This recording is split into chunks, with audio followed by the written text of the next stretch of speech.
I want to thank you for joining us. And your name is sounded really very interesting to read. Njoku SaintJerry. So I was asking Yeah. if you are a Mm. saint.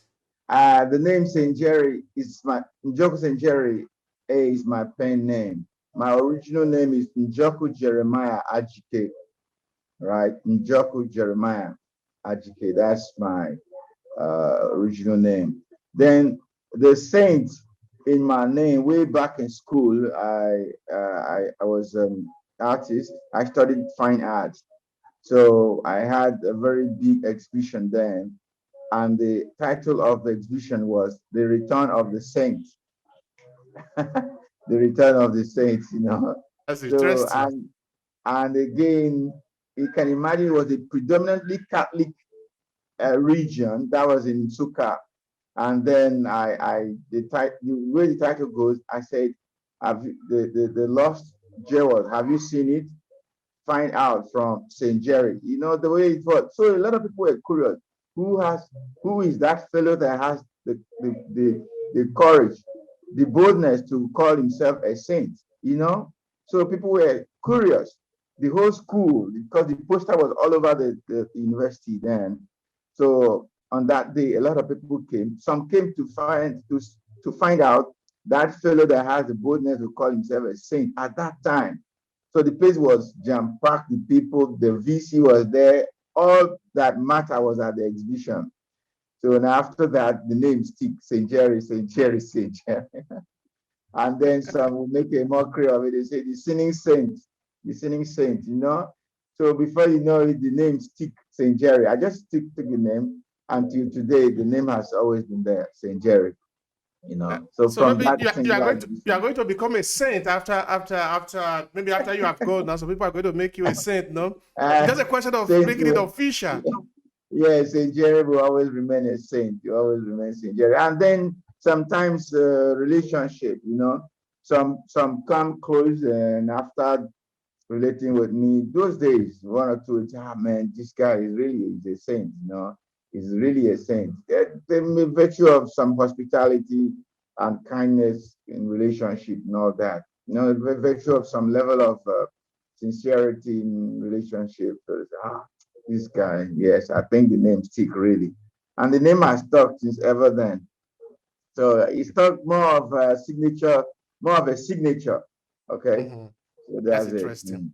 All right. So you Yeah. were talking of in the school days. Now I want to take it a little bit one step backward. So tell me, when you Yeah. were much younger, Yeah. how was it like growing up in your part of Nigeria? I grew up in Lagos. So I we were the we Lagos always have each phase of or class of people. So in my own class was in the day of let's say in the 80s, right? In the 80s, class of the 80s. So Lagos always been what it used to be, crazy and rough. So you can imagine uh, it was in the days of the reign of street fights, gangs fights. It's no more now, you know. Street and street is what you call inter-street fight, inter-school fight. This school and that school will meet at somewhere they call Orita, and then they will clash it out there. So I grew up in that kind of environment of Lagos, and then of course it will rub off on you too. So then from school, I also hustle. I hustled a lot because I used to live with my auntie as a house help. So hustling, I mean by hustling, I mean like you just do whatever you can do to earn a living. Okay, so I used to trade. I used to trade in used clothes, a lot of things, not only used clothes, any commodity I lay my hand on as a teenager, you know. So I was all that. So I was exposed very early in life, and this happens to anyone brought up in Lagos. We are always exposed very early, especially if you are from the street. You are exposed very early in life. So, and that's just a little about my growing up. This then I after I was grown, moved down to the east for my university education. The first time going down to the east was a lot of experience, you know. So it was a different scenario altogether. So, so I took my time to get accustomed to my people down east. It wasn't funny, but before you knew it, I was able to relearn the culture, relearn my own people. And before you know it, everything blended. And today is all well. It's all well. I'm balanced at both ends now. That's So the really same thing happened interesting. to most So, people in my era. Yeah. so when you moved from Lagos to the east, what were the cultural shocks that you have? Mm. Because you say you needed to relearn some of the Yeah, cultural values. So tell us about that. yeah. To me, when I got, it was like people were slow. It's like everything was like slow motion. Because in Lagos, we're used to that fast pace of lifestyle. So everything was like slow, and then in the east, people also were more industrious. Lagos is a free lifestyle. There's a lot of free lifestyle. So in the east, I found that, and then also in the east, a lot of people were more religious. Religion played a dominant role in people's lifestyle. Unlike in religion, unlike in Lagos, Lagos tends to be very cosmopolitized. So, but when you come to in the east, I found that people were more attached to the home culture and in religion and all that, and life was kind of laid back. So it set me aback.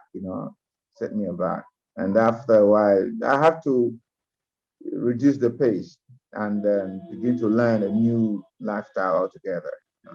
And they always refer to me as this boy from Lagos, this criminal from Lagos. Okay, so was it easy to relearn some of those cultural norms, the value? Okay, because you are talking of a more traditional system now. Because when you move out of Lagos, you go into the Mm, interiors of yeah. the cities of the state. Mm, You are dealing like yeah. you already pointed out tradition, beliefs. So were you Yes. was how was it for Mm. you those parts? To me, it was nothing. I'm from, I have a street experience. We used to say I'm from the street. So uh, relearning is like a time of undergoing. How do I put it? It's like when the snake shed off his skin. When the snake shed off his skin, that was the kind of a process. I was feeling like I was shedding off the skin of the snake, right? Like the language. I was relearning the language. I wasn't too good in speaking Igbo then.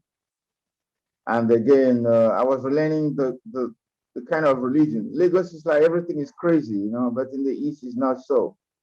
So I had to readapt to a low pace kind of lifestyle, and then all that. So there was no friendship then. I had to take my time. So the most important shock I had was language. Like whenever I speak, I was off. I say, "Are you sure you're an Igbo person, or where are you? All these Lagos people?" So the language I was off. Okay, then tradition I was off. I was off in a lot of things. So in fact, that was what even motivated me to stick to learn to go to school in the East, because I found that if I don't bridge the gap now, it will be devastating. My upbringing, as a young Igbo boy, as a then. So I had to insist on going to school in the East to help me to bridging that cultural gap of family and relationship. That's it. Mhm. But how Uh, come it was difficult for you to speak Igbo? Does it mean that because I know, for example, I didn't live in Lagos, but I spent some mm, only few moments there. uh, I know that uh, among the community there, the Igbo people, they mm, usually speak Igbo among themselves. So I want to uh, imagine that within the family, they also speak the same with the children. oh So yeah, yes. yes, tell But me. those of us in our time that attended public school, that was in the days of public life. Not now. Everything is private, private church, private school, private this, private that. Then everything was public. It's not like yeah. private, whatever.